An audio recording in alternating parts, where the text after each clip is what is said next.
Not long ago, I realized something that bothered me more than I expected. I don't remember the great books I read, or the great films I watched. Back in university, I devoured them like a man preparing for the end of the world. I bought 2 or 3 movies every week: Bergman, Tarkovsky, Kurosawa. And I read Dostoevsky, Tolstoy, Proust, Nietzsche. And today, if you ask me, I remember almost nothing.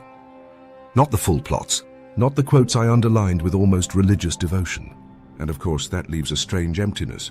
What was all that effort for if memory erases it anyway? Memory is a capricious creature.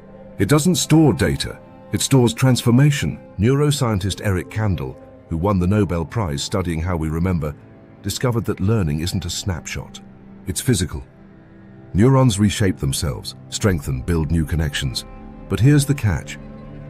The types of memory that truly change us, those of meaning, emotion, deep understanding, don't always stay accessible. Psychologist Endel Tolving called them semantic and implicit memory. You know it, but you don't know how you know it. That's why you change even when you forget. Knowledge dissolves into your nervous system. Experience stops being story and becomes structure. So yes, I read The Brothers Karamazov and forgot how it ends, but something about guilt and forgiveness still floats in me. I watched The Seventh Seal and can't recall half the dialogue, but I remember playing chess with death, and somehow, I've taken my anxieties less seriously ever since. The explicit memory is gone, but the emotional, ethical, aesthetic trace that stayed.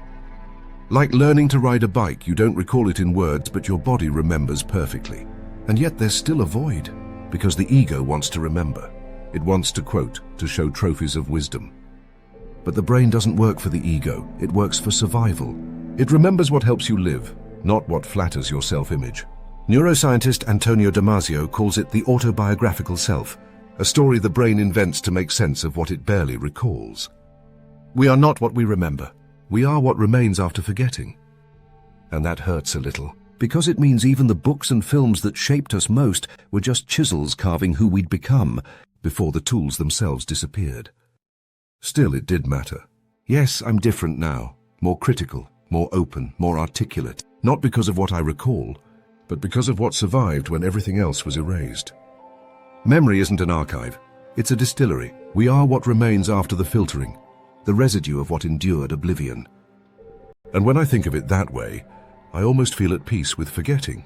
Maybe the deepest knowledge is the kind that doesn't need to be remembered to keep working in you. So yes, it mattered. Even if it feels like nothing, it mattered.